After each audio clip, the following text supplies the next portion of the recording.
चवर छतर तख्त दे मालक, वालिए दो जहान, रहबर कुल आलम, शब्द गुरु बाणी के बोहित, हलत पलत के रक्षक, कलयुग के जहाज, गुरता गद्दी के उपर सुभाईमान, असबाब ए पातशाही दे हजूर साहिब श्री गुरु ग्रंथ साहिब जी की पावन पवित्र मुकद्दस बारगाह के अंदर सुभाईमान बहुत ही सत्कारयोग विद्यार्थी जनों, मिशनरी वीरों अते दूरों नेड़ों आई हुई संगत, फतेह की सांझ करिए। वाहिगुरू जी का खालसा,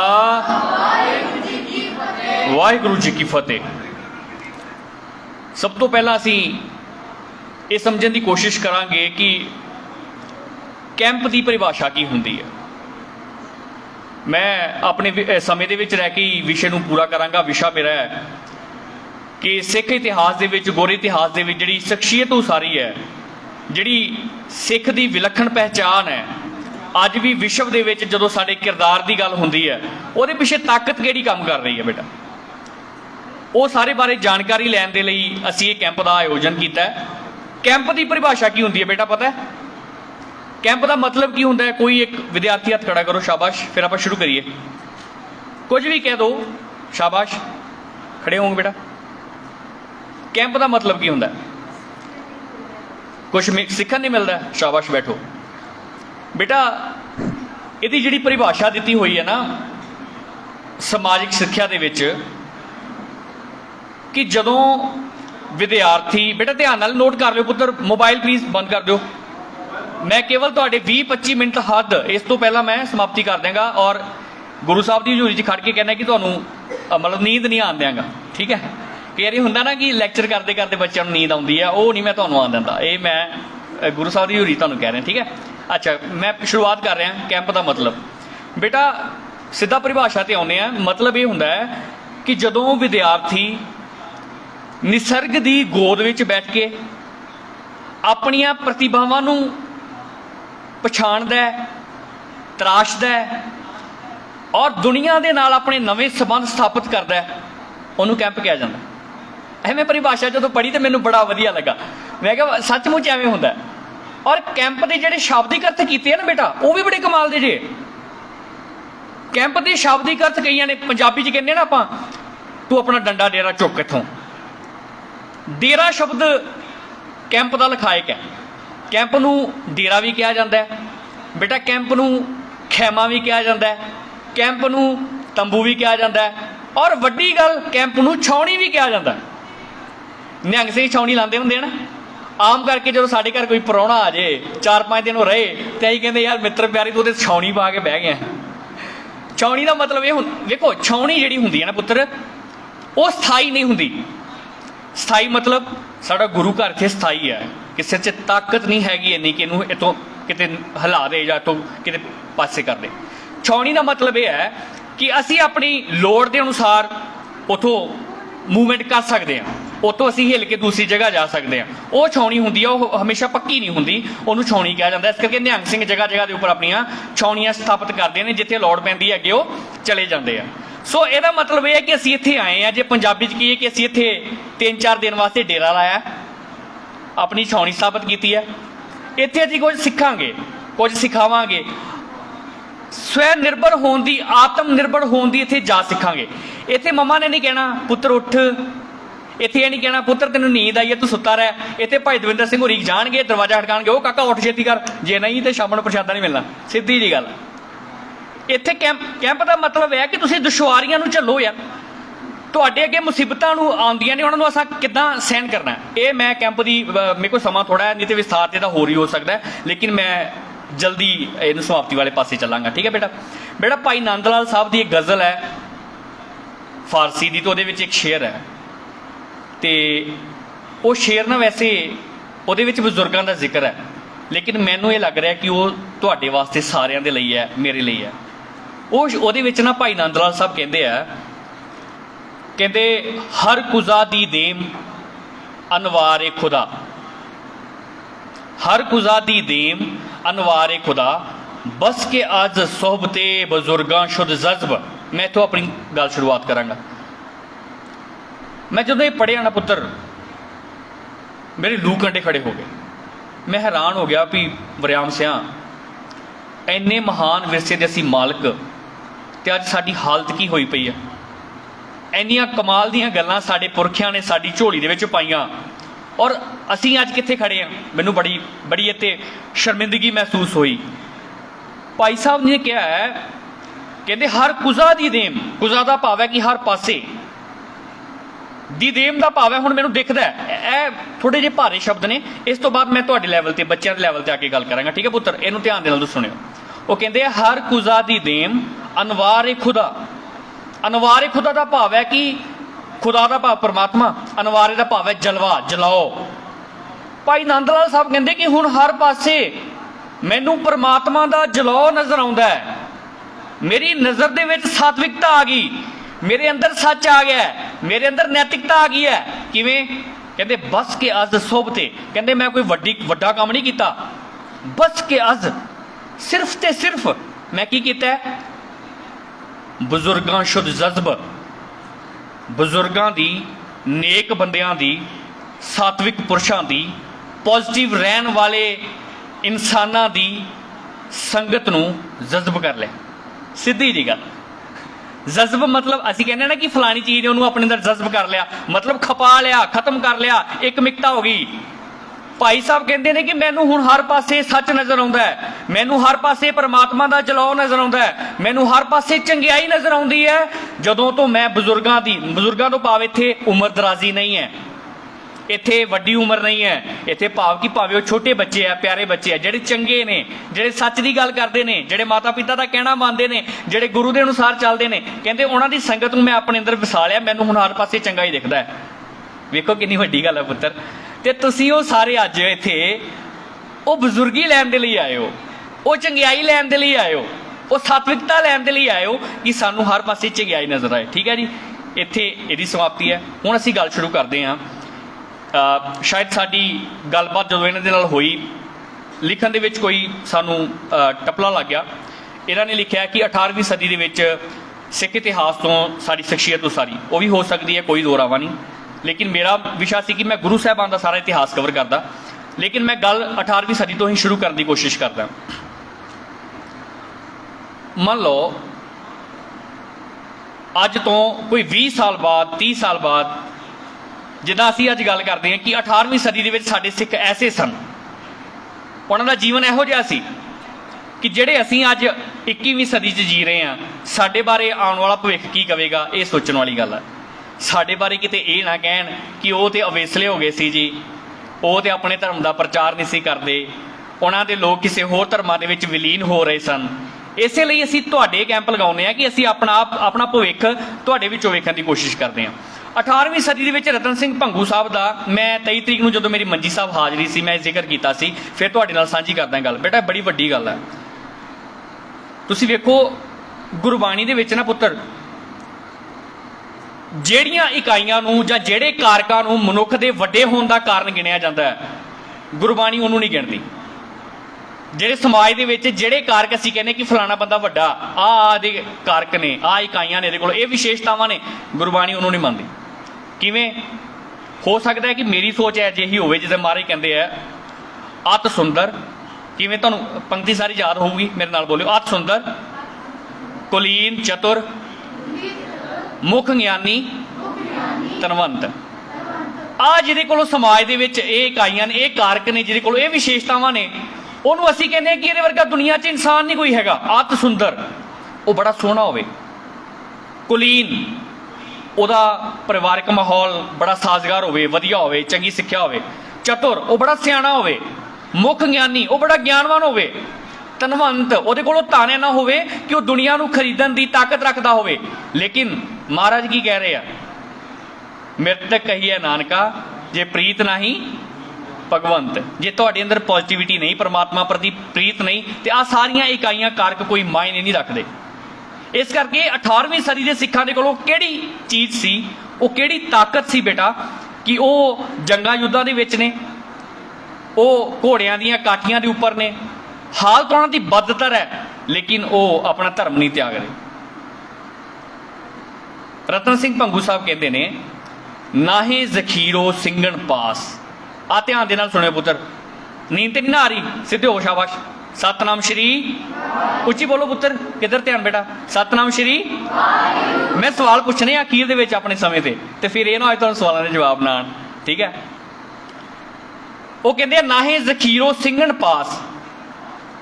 ਰਤਨ ਸਿੰਘ ਭੰਗੂ ਕਹਿੰਦੇ ਆ ਕਿ 18ਵੀਂ ਸਦੀ ਦੇ ਸਿੱਖਾਂ ਦੀ ਹਾਲਤ ਇਹੋ ਜਿਹੀ ਆ, ਪਿੰਡਾਂ ਦੇ ਵਿੱਚ ਢੰਡੋਰੇ ਪਿਟਵਾ ਦਿੱਤੇ ਆ ਕਿ ਜਿੱਥੇ ਸਿੱਖ ਲੱਭਦਾ ਕਤਲ ਕਰ ਦਿਓ, ਇਹਨਾਂ ਦੇ ਸਿਰ ਲੈ ਕੇ ਆਓ, ਤੁਹਾਨੂੰ ਇਫਜ਼ਾਨੇ ਵਜੋਂ ਪੈਸੇ ਮਿਲਣਗੇ। ਬਹੁਤ ਇਦਾਂ ਹੋਇਆ, ਸਾਡੇ ਸਿਰਾਂ ਦੇ ਮੁੱਲ ਪਏ।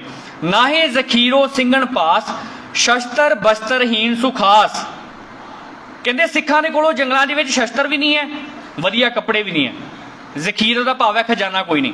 ਨਾਹੇ ਜ਼ਖੀਰੋ ਸਿੰਘਣ ਪਾਸ, ਸ਼ਸਤਰ ਬਸਤਰਹੀਨ ਸੁਖਾਸ। ਨਾਂਗੇ ਖਰੇ ਉਹ ਭੂਖੇ ਪਿਆਸੇ, ਦਾਰੂ ਸਿੱਕਾ ਨਹੀਂ ਕਿਛ ਪਾਸੇ। ਮਤਲਬ ਉਹਨਾਂ ਦੇ ਵਸਤਰ ਵੀ ਅਜਿਹੇ ਨੇ ਕਿ ਹੁਣ ਤਣ ਵੀ ਨਹੀਂ ਚੰਗੀ ਤਰ੍ਹਾਂ ਢੱਕਿਆ ਜਾ ਰਿਹਾ, ਦਾਰੂ ਸਿੱਕਾ ਕੋਈ ਨਹੀਂ। ਨਾਂਗੇ ਖਰੇ ਉਹ ਭੂਖੇ ਪਿਆਸੇ, ਦਾਰੂ ਸਿੱਕਾ ਨਹੀਂ ਕਿਛ ਪਾਸੇ। ਗੁਰ ਬਚਨ ਕੀ ਉਨ ਮਨ ਆਸ, ਯਹੀ ਖਜ਼ਾਨੋ ਸਿੰਘਣ ਪਾਸ। ਆ ਜਿਹੜੀ ਗੱਲ ਕਿ ਉਹਨਾਂ ਦੇ ਕੋਲੋਂ ਵੇਖੋ ਖਜ਼ਾਨਾ ਕੋਈ ਨਹੀਂ, ਉਹਨਾਂ ਕੋਲ ਤਲਵਾਰਾਂ ਨਹੀਂ, ਘੋੜੇ ਜੇ ਨੇ ਮਰੀਅਲ ਹੋ ਚੁੱਕੇ ਨੇ, ਸਰਕਾਰਾਂ ਨੇ ਰਸਦ ਪਾਣੀ ਬੰਦ ਕੀਤਾ ਹੈ, ਕੱਪੜੇ ਉਹਨਾਂ ਦੇ ਕੋਲੋਂ ਨਹੀਂ ਹੈਗੇ, ਹਾਟ ਪਟਨ ਬਾਜ਼ਾਰ ਸੂ ਨਹੀਂ, ਉਹਨਾਂ ਦੇ ਕੋਲੋਂ ਮਨੋਰੰਜਨ ਦਾ ਸਾਧਨ ਕੋਈ ਨਹੀਂ, ਮਾਲਸ ਨਹੀਂ ਹੈਗੇ, ਹੱਟੀਆਂ ਨਹੀਂ ਹੈਗੀਆਂ, ਬਾਜ਼ਾਰ ਨਹੀਂ ਹੈਗੇ।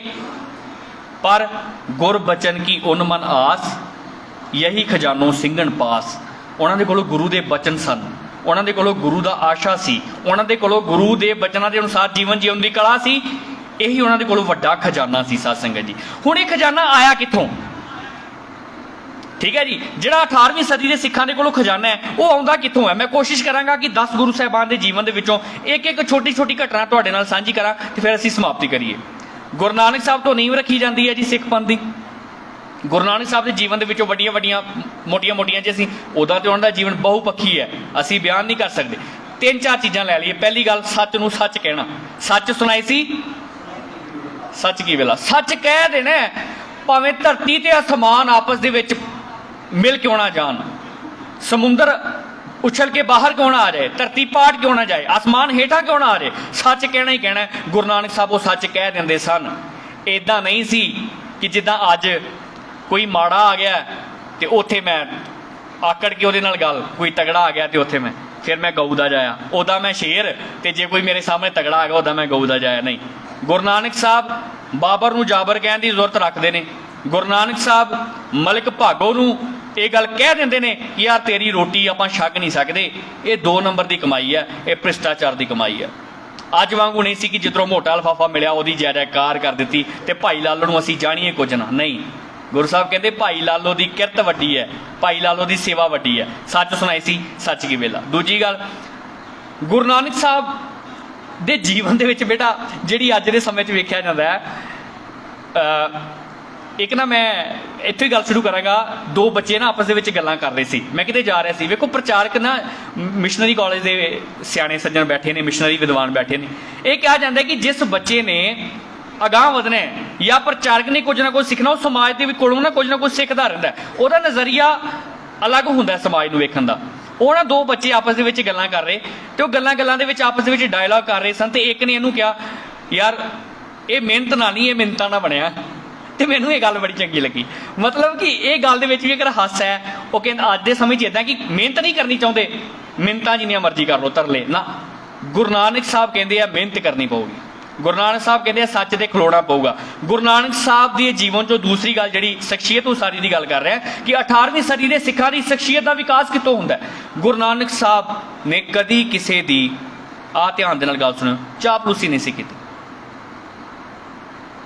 ਅੱਜ ਦੇ ਸਮੇਂ ਦੇ ਵਿੱਚ, ਆਧੁਨਿਕ ਦੌਰ ਦੇ ਵਿੱਚ ਸਮਝਿਆ ਜਾਂਦਾ ਹੈ ਕਿ ਅਗਾਂਹ ਵਧਣ ਦੀ ਪਹਿਲੀ ਪੌੜੀ ਇਹੀ ਹੈ, ਚਾਪਲੂਸੀ। ਚਾਪਲੂਸੀ ਕਰੀ ਜਾਓ, ਜੀ ਹਜ਼ੂਰੀ ਕਰੀ ਜਾਓ। ਨਹੀਂ, ਗੁਰੂ ਨਾਨਕ ਸਾਹਿਬ ਸੱਚ ਨੂੰ ਸੱਚ ਕਹਿੰਦੇ ਸਨ, ਉਹ ਚਾਪਲੂਸੀ ਨਹੀਂ ਸੀ ਕਰਦੇ। ਇੱਕ ਛੋਟੀ ਜਿਹੀ ਘਟਨਾ ਤੁਹਾਡਾ ਸਾਂਝੀ ਕਰਦਾ। ਕਹਿੰਦੇ ਜੀ ਇੱਦਾਂ ਇੱਕ ਜਿਹੜੇ ਤੇ ਆਪਣੇ ਕੰਮ ਨੂੰ ਚੰਗੀ ਤਰ੍ਹਾਂ ਜਾਣਦੇ ਬੇਟਾ, ਉਹ ਚਾਪਲੂਸੀ ਨਹੀਂ ਕਰਿਆ ਕਰਦੇ, ਤੇ ਜਿਹੜੇ ਤੇ ਮੇਰੇ ਵਰਗੇ ਨੂੰ ਕੰਮ ਆਉਂਦਾ ਹੀ ਨਹੀਂ, ਉਹਨੇ ਚਾਪਲੂਸੀ ਦੇ ਸਿਰ ਤੇ ਕੰਮ ਕਰਨਾ। ਠੀਕ ਹੈ ਜੀ। ਉਹ ਕਹਿੰਦੇ ਨਾ ਇੱਕ ਚਾਂਦੀ ਦੇ ਚਮਚੇ ਹੁੰਦੇ ਆ ਤੇ ਅੱਜ ਕੱਲ੍ਹ ਚਮਚਿਆਂ ਦੀ ਚਾਂਦੀ ਹੋਈ ਪਈ ਆ, ਸਮਝਦੇ ਆ? ਇੱਕ ਤੇ ਚਾਂਦੀ ਦੇ ਚਮਚੇ ਹੁੰਦੇ ਆ ਵੀ ਜਿੰਨਾ ਪ੍ਰਸ਼ਾਦਾ ਛਕਦੇ ਨੇ ਪੁਰਾਣੇ ਸਮੇਂ 'ਚ, ਤੇ ਅੱਜ ਕੱਲ੍ਹ ਚਮਚਿਆਂ ਦੀ ਚਾਂਦੀ ਆ ਵੀ ਜਿਹੜਾ ਚਮਚਾ ਬਣ ਗਿਆ ਉਹਦੀ ਬੱਲੇ ਬੱਲੇ ਆ। ਪਰ ਗੁਰੂ ਨਾਨਕ ਸਾਹਿਬ ਕਹਿੰਦੇ ਨਹੀਂ। ਇੱਦਾਂ ਇੱਕ ਘਟਨਾ ਸੀ ਛੋਟੀ ਜੀ ਬੇਟਾ, ਉਹ ਥੋੜ੍ਹਾ ਚਾਪਲੂਸ ਕਿਸਮ ਦਾ ਇਨਸਾਨ ਸੀ, ਤੇ ਕਹਿੰਦੇ ਉਹ ਘੋੜੀ 'ਤੇ ਚੜ੍ਹਿਆ ਹੋਇਆ, ਵਿਆਹ ਜਿੱਦਾਂ ਪਰੰਪਰਾ ਸਾਡੀ, ਉਹਦਾ ਵਿਆਹ ਸੀ, ਤੇ ਉਹ ਦੇਖਦਾ ਅੱਗੋਂ ਉਹਦਾ ਅਫਸਰ ਆ ਜਾਂਦਾ ਤੇ ਘੋੜੀ ਤੋਂ ਉਤਰ ਕੇ ਕਹਿੰਦਾ ਸਾਹਿਬ ਜੀ ਤੁਸੀਂ ਬੈਠੋ। ਮੈਂ ਮਤਲਬ ਕਿ ਇੰਨੀ ਹੱਦ ਤੱਕ ਕੋਈ ਜਾ ਸਕਦਾ। ਗੁਰੂ ਨਾਨਕ ਸਾਹਿਬ ਬਾਬਰ ਨੂੰ ਜਾਬਰ ਕਹਿਣ ਦੀ ਜ਼ਰੂਰਤ ਰੱਖਦੇ ਆ। ਉਹ ਮਲਕ ਭਾਗੋ ਦੀਆਂ ਅੱਖਾਂ ਦੇ ਵਿੱਚ ਅੱਖਾਂ ਪਾ ਕੇ ਗੱਲ ਕਹਿ ਸਕਦੇ ਆ ਕਿ ਆ ਤੇਰੀ ਇਹ ਰੋਟੀ ਭ੍ਰਿਸ਼ਟਾਚਾਰ ਦੀ ਆ। ਤੀਜੀ ਗੱਲ, ਗੁਰੂ ਨਾਨਕ ਸਾਹਿਬ ਨੇ ਜਿਹੜੀ ਡਾਇਲੌਗ ਦੀ ਗੱਲ ਕੀਤੀ ਹੈ ਨਾ ਬੇਟਾ, ਗੋਸ਼ਟੀ ਦੀ ਗੱਲ ਕੀਤੀ ਆ। ਦੁਨੀਆ ਦੇ ਵਿੱਚ ਰੈਬਰ ਬਹੁਤ ਹੋਏ ਨੇ, ਰੈਬਰਾਂ ਨੇ ਕੇਵਲ ਕਿਹਾ ਹੀ ਹੈ ਬੇਟਾ, ਕਿਹਾ ਹੀ ਹੈ ਕਿ ਹੁਕਮ ਦਿੱਤੇ ਨੇ, ਬਸ ਕਹਿ ਦਿੱਤਾ ਤੁਹਾਨੂੰ ਮੰਨਣਾ ਪਊਗਾ। ਗੁਰੂ ਨਾਨਕ ਸਾਹਿਬ ਨੇ ਡਾਇਲੌਗ ਕੀਤਾ, ਗੁਰੂ ਨਾਨਕ ਸਾਹਿਬ ਨੇ ਚਰਚਾ ਕੀਤੀ ਹੈ, ਗੁਰੂ ਨਾਨਕ ਸਾਹਿਬ ਨੇ ਆਪਸ ਦੇ ਵਿੱਚ ਵਿਚਾਰ ਵਿਮਰਸ਼ ਕੀਤੇ ਹੈ। ਤੇ ਗੁਰੂ ਨਾਨਕ ਸਾਹਿਬ ਕੀ ਕਹਿੰਦੇ ਨੇ? ਜਬ ਲਗ, ਬੋਲੇ ਸਾਰੇ ਬੇਟਾ ਜਿਹਨੂੰ ਜਿਹਨੂੰ ਯਾਦ ਹੈ, ਜਬ ਲਗ ਦੁਨੀਆ ਰਹੀ ਹੈ ਨਾਨਕ ਕਿਛ ਸੁਣੀਐ, ਕਿ ਜਿੰਨੀ ਦੇਰ ਦੁਨੀਆ ਦੇ ਉੱਪਰ ਰਹਿਣਾ ਹੈ ਆਪਣੇ ਵਿਚਾਰਾਂ ਦਾ ਆਦਾਨ ਪ੍ਰਦਾਨ ਕਰਦੇ ਰਹੋ, ਤੁਹਾਡੀ ਸੋਚ ਦੇ ਵਿੱਚ ਨਵੀਨਤਾ ਹੁੰਦੀ ਰਹੇਗੀ। ਮਾਰੇ ਕਿਉਂ ਕਹਿੰਦੇ ਹੈ ਕਿ ਸਾਹਿਬ ਮੇਰਾ ਨੀਤ ਨਵਾਂ, ਉਹ ਰੋਜ਼ਾਨਾ ਹੀ ਨਵਾਂ ਹੈ। ਅਸੀਂ ਰੋਜ਼ਾਨਾ ਨਵੇਂ ਵਿਚਾਰ ਲੈਣੇ ਆ। ਬੇਟਾ ਖੜੇ ਹੋ, ਸ਼ਾਬਾਸ਼, ਤੁਸੀਂ ਖੜੇ ਹੋ, ਤੁਸੀਂ ਬੇਟਾ ਪਿੱਛੇ, ਪੁੱਤਰ ਤੂੰ ਹਾਂ ਖੜਾ ਹੋ। ਮੇਰੇ ਵੱਲ ਵੇਖ ਰਿਹਾ ਪਰ ਲੱਗਦਾ ਧਿਆਨ ਨਹੀਂ ਹੈਗਾ। ਮੰਨ ਲਓ ਇਹਦੇ ਕੋਲੋਂ 1 ਰੁਪਇਆ ਬੇਟਾ, 1 ਰੁਪਇਆ, 1 ਰੁਪਏ ਦਾ ਸਿੱਕਾ ਇਹਦੇ ਕੋਲੋਂ ਹੈ, 1 ਰੁਪਏ ਦਾ ਸਿੱਕਾ ਬੋਲੋ ਮੇਰੇ ਕੋਲੋਂ ਹੈ। ਮੈਂ 1 ਰੁਪਇਆ ਪੁੱਤਰ ਇਹਨਾਂ ਨੂੰ ਦੇ ਦਿੱਤਾ, ਇਹਨਾਂ ਨੇ ਆਪਣਾ 1 ਰੁਪਇਆ ਮੈਨੂੰ ਦੇ ਦਿੱਤਾ। ਹੁਣ ਇਹਦੇ ਕੋਲ ਕਿੰਨੇ ਪੈਸੇ? ਮੇਰੇ ਕੋਲ ਕਿੰਨੇ ਪੈਸੇ? 1 ਰੁਪਇਆ, ਕੁਝ ਨਹੀਂ ਬਦਲਿਆ। ਅੱਛਾ, ਇਹਦੇ ਕੋਲੋਂ ਇੱਕ ਚੰਗਾ ਵਿਚਾਰ ਹੈ, ਮੇਰੇ ਕੋਲੋਂ ਇੱਕ ਚੰਗਾ ਵਿਚਾਰ ਹੈ, ਮੈਂ ਆਪਣਾ ਇੱਕ ਵਿਚਾਰ ਚੰਗਾ ਇਹਨੂੰ ਦੇ ਦਿੱਤਾ, ਇਹਨੇ ਆਪਣਾ ਇੱਕ ਚੰਗਾ ਵਿਚਾਰ ਮੈਨੂੰ ਦੇ ਦਿੱਤਾ। ਹੁਣ ਇਹਦੇ ਕੋਲੋਂ ਕਿੰਨੇ ਵਿਚਾਰ ਹੈ? ਉੱਚੀ ਬੋਲੋ। ਤੇ ਮੇਰੇ ਕੋਲੋਂ ਕਿੰਨੇ ਵਿਚਾਰ ਹੈ? ਬਸ। ਗੁਰੂ ਸਾਹਿਬ ਕਿਉਂ ਕਹਿੰਦੇ ਆ ਕਿ ਜਬ ਲਗ ਦੁਨੀਆ ਰਹੀ ਹੈ ਨਾਨਕ ਕਿਛ ਸੁਣੀਐ ਕਿਛ ਕਹੀਐ। ਵਿਚਾਰਾਂ ਦਾ ਆਦਾਨ ਪ੍ਰਦਾਨ ਕਰਦੇ ਰਹੋ, ਤੁਹਾਡੇ 'ਚ ਨਵੀਨਤਾ ਆਏਗੀ। ਵਿਚਾਰਾਂ ਦਾ ਆਦਾਨ ਪ੍ਰਦਾਨ ਕਰਦੇ ਰਹੋ, ਤੁਹਾਡੀ ਸ਼ਖਸੀਅਤ ਕਮਾਲ ਦੀ ਹੋ ਜਾਏਗੀ। ਪੁੱਤਰ ਮੈਂ ਗੁਰੂ ਸਾਹਿਬ ਦੀ ਹਜ਼ੂਰੀ ਦੇ ਵਿੱਚ ਇੱਕ ਗੱਲ ਤੁਹਾਨੂੰ ਅੱਜ ਲਿਖ ਕੇ ਦੇ ਕੇ ਜਾਣਾ। ਜਿਹੜੇ ਬੱਚਿਆਂ ਨੇ ਇੱਥੇ ਕੈਂਪ ਦੇ ਵਿੱਚ ਹਿੱਸਾ ਲਿਆ, ਤੁਸੀਂ ਦੇਖੋਗੇ ਤੁਹਾਡੇ ਅੰਦਰ ਬਦਲਾਅ ਆਊਗਾ ਪੁੱਤਰ। ਅਸੀਂ ਅੱਜ ਤੁਹਾਡੇ ਸਾਹਮਣੇ ਕਿਉਂ ਬੋਲ ਰਹੇ ਹਾਂ?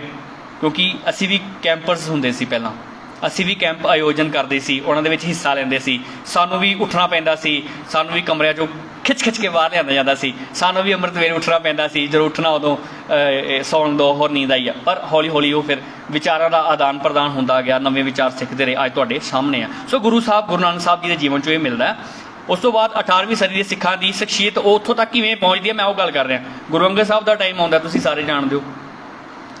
ਹੁਣ ਗੁਰੂ ਅੰਗਦ ਸਾਹਿਬ ਦੇ ਨਾ ਬੇਟਾ, ਆਪ ਭਾਵੇਂ ਉਹ ਵਡੇਰੀ ਉਮਰ ਦੇ ਨੇ, ਪਰ ਉਹਨਾਂ ਨੇ ਇੱਕ ਗੱਲ ਸਮਝ ਆ ਗਈ ਸੀ ਉਹਨਾਂ ਨੂੰ। ਕਿਹੜੀ ਗੱਲ? ਜਿਹੜੀ ਬੈਠੋ, ਸ਼ਾਬਾਸ਼, ਸੌਰੀ ਪੁੱਤਰ। ਅੱਜ ਦੇ ਸਮੇਂ ਦੇ ਵਿੱਚ ਜਿਹੜੀ ਗੱਲ ਸਾਡੇ ਵਿਦਵਾਨਾਂ ਵੱਲੋਂ ਕਹੀ ਜਾ ਰਹੀ, ਸਾਡੇ ਬਜ਼ੁਰਗਾਂ ਵੱਲੋਂ, ਕਿ ਤੁਸੀਂ ਆਪਣੀ ਸਿੱਖਿਆ ਦਾ ਮਿਆਰ ਉੱਚਾ ਕਰੋ। ਕਿ ਗੁਰੂ ਅੰਗਦ ਦੇਵ ਮਹਾਰਾਜ ਤੋਂ ਪਹਿਲਾਂ ਸਿੱਖਿਆ ਨਹੀਂ ਸੀ? ਹੈ ਸੀ। ਨਲੰਦਾ ਵਿਸ਼ਵ ਵਰਗੀਆਂ ਯੂਨੀਵਰਸਿਟੀਆਂ ਸਥਾਪਿਤ ਹੋ ਗਈਆਂ ਸਨ, ਬਾਅਦ ਚ ਇਸ ਤੋਂ ਨਬੂਦ ਵੀ ਹੋ ਗਈਆਂ ਸਨ। ਸੰਸਕ੍ਰਿਤ ਦਾ ਬੋਲਬਾਲਾ ਸੀ, ਪੰਡਿਤਾਂ ਦੇ ਕੋਲੋਂ ਬਹੁਤ ਸਿੱਖਿਆ ਸੀ, ਮੁੱਲਾ ਮੁਲਾਣੇ ਸਿੱਖਿਅਕ ਸਨ।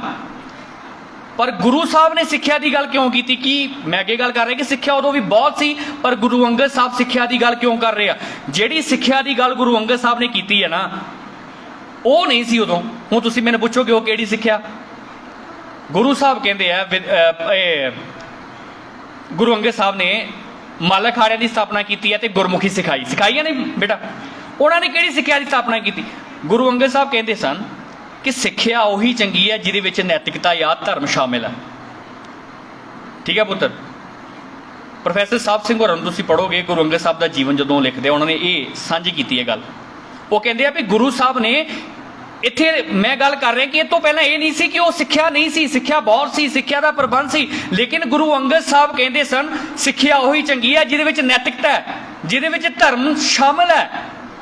ਉਹ ਸਿੱਖਿਆ ਗੁਰੂ ਸਾਹਿਬ ਨੇ ਸ਼ੁਰੂਆਤ ਕੀਤੀ ਸੀ। ਕਿਵੇਂ? ਛੋਟੀਆਂ ਜਿਹੀਆਂ 2 ਉਦਾਹਰਨਾਂ ਦੇ ਕੇ ਮੈਂ ਅਗਾਂਹ ਚੱਲਦਾ। ਤੁਸੀਂ ਵੇਖਿਆ ਹੋਵੇਗਾ ਪਿਛਲੇ ਦਿਨੀ ਅੰਮ੍ਰਿਤਸਰ ਦੇ ਵਿੱਚ ਇੱਕ ਛੋਟੀ ਜੀ ਪਿਆਰੀ ਜੀ ਪਰੀਆਂ ਵਰਗੀ ਬੱਚੀ, 6 ਕੁ ਸਾਲ ਦੀ ਬੱਚੀ ਸੀ, ਗਲਾ ਘੁੱਟ ਕੇ ਉਹਨਾਂ ਦੀ ਮਾਤਾ ਨੇ ਉਹਨੂੰ ਮਾਰ ਦਿੱਤਾ। ਸੁਣਿਆ ਕਿ ਨਹੀਂ ਸੁਣਿਆ ਬੇਟਾ? ਪਤਾ ਹੈ नहीं पता, बहुत वो मार दिता ते दरबार साहब के बाहर जो गलियारा है उत्थे रख के उन्होंने चले गए। ये अखबारों के खबरों के आया। बाद दे विच पता लगा कि वो जिहड़ा इदा काम किया वो अपने पतिवर्ता धर्म तो वो उखड़ गए सन तो वो बच्ची नूं राह दा रोड़ा समझते सन, इस करके उन्होंने उसनूं मार दिता गया। यह क्यों होया? आधुनिक समय दे विच क्यों होया? जदों अज दे समय 'च सिक्ख्या दा बोलबाला क्यों बहुत है, क्यों होया? क्योंकि नैतिकता नहीं है, अंदर धर्म नहीं है। ये बहुत जरूरी है। दूसरी घटना जे मैं गल कर रहा भी गुरु अंगद साहब ने जिहड़ी सिक्ख्या की गल की है धर्म शामिल है, धर्म सम्मिलित है।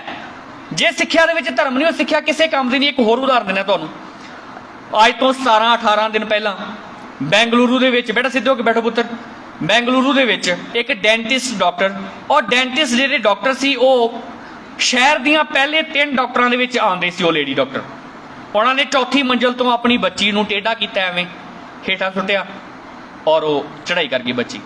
हुण इत्थे तुसीं ये किद्दां कह सकदे हो कि पढ़े लिखे बनो, तुसीं पढ़ो।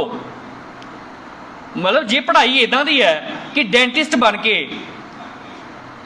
डॉक्टर बन के वो अपने बच्चे दा कतल कर रहा, मतलब वो पढ़ाई का की फायदा? फिर उहदे विच नैतिकता नहीं है, उहदे विच धर्म नहीं है। वो पढ़ाई पढ़ी है, उहदे विच सच नहीं है। बस गुरु साहब की जिहड़ी पढ़ाई है उहदे विच सच है। उन्होंने गुरमुखी लिपि का आगाज़ किया, उन्होंने सांभिया और उन्होंने पंथ दे विच प्रचारित किया। अगली गल मल अखाड़े, उन्होंने पता सी कि स्वस्थ शरीर दे विच ही स्वस्थ मस्तिष्क का निवास हुंदा है। मल अखाड़े उन्होंने कायम किए। उस तो बाद गुरु अंगद साहब जी के जीवन के विचों जे असीं गल करिए, एक छोटी उदाहरण तुहानूं मैं देना कि पढ़ाई जे बंदे दे अंदर पढ़ के बेटा चतुराइयां ही आउणियां, घरदियां दे नाल झूठ बोलना ही आउणा है, किसी नूं मूर्ख बनाउणा ही आउणा है, वो पढ़ाई का कोई फायदा नहीं हुंदा। इसे तरह एक बार की हुंदा बेटा, एक किसान अपना खूह चला रहा सी, उदों मोटरां नहीं सी हुंदियां, उदों बैलां दे नाल ही खूह गेड़िया करदे सन ते खूह दीयां टिंडां हुंदियां सन। पंजाब दे विच जां समतल इलाकिਆਂ ਦੇ ਵਿੱਚ ਐਵੇਂ खेती की जाती सी। ਉਹ ਜਦੋਂ ਬੱਚਾ ਵਿਦਿਆਰਥੀ ਉਹਦੇ ਕੋਲੋਂ ਜਾਂਦਾ ਕਿਸਾਨ ਦੇ ਕੋਲੋਂ, ਉਹ ਵੇਖਦਾ ਕਿ ਜਿਹੜੇ ਬਲਦ ਸਨ ਉਹਨਾਂ ਦੇ ਗਲ ਦੇ ਵਿੱਚ ਟੱਲੀਆਂ ਪਈਆਂ ਸਨ। ਟੱਲੀ ਸਮਝਦੇ ਹੋ ਨਾ, ਬੈਲ, ਘੰਟੀ, ਉਹ ਉਹਨਾਂ ਦੇ ਗਲਾਂ ਦੇ ਵਿੱਚ ਪਈਆਂ ਸਨ। ਜਾ ਕੇ ਉਹ ਵਿਦਿਆਰਥੀ ਸੀ, ਯੂਨੀਵਰਸਿਟੀ ਤੋਂ ਆਇਆ ਸੀ, ਆ ਕਹਿੰਦਾ ਬਾਪੂ ਜੀ ਤੁਸੀਂ ਇਹਨਾਂ ਦੇ ਗਲ ਦੇ ਵਿੱਚ ਇਹ ਟੱਲੀਆਂ ਕਿਉਂ ਪਾਈਆਂ ਹੋਈਆਂ?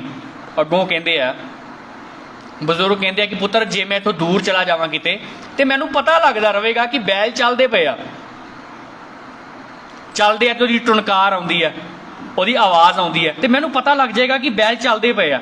ਅੱਗੋਂ ਵਿਦਿਆਰਥੀ ਕਹਿੰਦਾ ਹੈ, ਕਹਿੰਦਾ ਬਾਪੂ ਜੀ ਜੇ ਬੈਲ ਖੜੇ ਹੋ ਕੇ ਇਕੱਲਾ ਸਿਰ ਹਿਲਾਈ ਜਾਣ ਐਵੇਂ ਐਵੇਂ ਤੇ ਫੇਰ? ਤੇ ਬਜ਼ੁਰਗ ਅੱਗੋਂ ਕਹਿੰਦਾ ਪੁੱਤਰ ਤੇਰੇ ਵਾਂਗੂ ਪੜ੍ਹੇ ਲਿਖੇ ਨਹੀਂ ਨਾ ਹੈਗੇ। ਮਤਲਬ ਜੇ ਪੜ੍ਹ ਲਿਖ ਕੇ ਚਲਾਕੀਆਂ ਆਉਣੀਆਂ, ਜੇ ਪੜ੍ਹ ਲਿਖ ਕੇ ਹੈ ਨਾ ਕਿਸੇ ਨੂੰ ਆਪਾਂ ਮੂਰਖ ਬਣਾਉਣਾ, ਇਹ ਚੀਜ਼ਾਂ ਆਉਣੀਆਂ, ਉਹਦਾ ਕੋਈ ਫਾਇਦਾ ਨਹੀਂ ਹੈ। ਗੁਰੂ ਸਾਹਿਬ ਦੇ ਜੀਵਨ 'ਚ ਸਾਨੂੰ ਇਹ ਸੇਧ ਮਿਲਦੀ ਹੈ।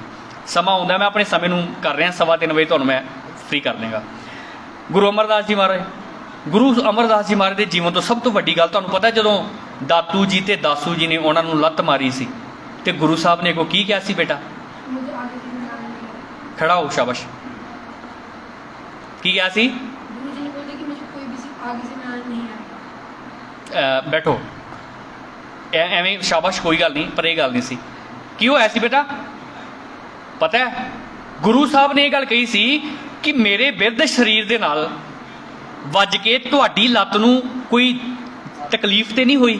ਵੇਖੋ, ਲੱਤ ਜਿਹੜਾ ਮਾਰਿਆ ਗੁਰੂ ਸਾਹਿਬ ਉਹਨੂੰ ਕਹਿ ਰਹੇ ਕਿ ਤੁਹਾਨੂੰ ਕੋਈ ਤਕਲੀਫ ਤੇ ਨਹੀਂ ਹੋਈ। ਆਹ ਗੁਰੂ ਅਮਰਦਾਸ ਜੀ ਮਹਾਰਾਜ ਦੇ ਜੀਵਨ 'ਚੋਂ ਸਾਨੂੰ ਸਿੱਖਿਆ ਮਿਲਦੀ ਹੈ ਪੁੱਤਰ। ਇੱਕ ਵਾਰੀ ਇੱਕ ਬਾਦਸ਼ਾਹ ਸੀ, ਇਹ ਗੁਰੂ ਸਾਹਿਬ ਦੇ ਜੀਵਨ ਦੇ ਨਾਲ ਸੰਬੰਧਿਤ ਛੋਟੀ ਜਿਹੀ ਉਦਾਹਰਨ, ਫਿਰ ਅੱਗੇ ਗੁਰੂ ਰਾਮਦਾਸ ਜੀ ਵੱਲ ਚੱਲਦੇ ਆਪਾਂ। ਇੱਕ ਬਾਦਸ਼ਾਹ ਸੀ ਬੇਟਾ, ਉਹਦਾ ਛੋਟਾ ਬੱਚਾ ਤੇ ਗਲੀ ਦੇ ਵਿੱਚ ਖੇਡਣ ਚਲਾ ਗਿਆ। ਜਦੋਂ ਖੇਡਣ ਚਲਾ ਗਿਆ ਤੇ ਗਲੀ ਦੇ ਵਿੱਚ ਨਾ ਕਿਸੇ ਹੋਰ ਬੱਚੇ ਨੇ ਬਾਦਸ਼ਾਹ ਦੇ ਪੁੱਤਰ ਨੂੰ ਕੋਈ ਮੰਦੜੇ ਬੋਲ ਦਿੱਤੇ, ਸਿੱਧੀ ਭਾਸ਼ਾ 'ਚ ਕਹੀਏ ਤੇ ਕਹਿ ਦਈਏ ਗਾਲ ਕੱਢ ਦਿੱਤੀ। ਬਾਦਸ਼ਾਹ ਨੂੰ ਪਤਾ ਲੱਗਾ। ਹੁਣ ਬਾਦਸ਼ਾਹ ਆਪਣੇ ਦਰਬਾਰ ਵਿੱਚ ਸੀ, ਉੱਥੇ ਦਰਬਾਰ ਸਜਿਆ ਹੋਇਆ ਸੀ। ਬੱਚਾ ਆ ਕੇ ਆਪਣੇ ਪਿਤਾ ਨੂੰ ਦੱਸਦਾ, ਜਿਹੜੇ ਤੇ ਮੇਰੇ ਵਰਗੇ ਸੀ ਨਾ ਉੱਥੇ ਝੋਲੀ ਚੁੱਕ, ਉਹ ਕਹਿੰਦੇ ਜੀ ਇਹਦੀ ਮਾਤਾ ਨੂੰ ਬੁਲਾਓ। ਮਾਤਾ ਨੂੰ ਬੁਲਾਇਆ ਗਿਆ।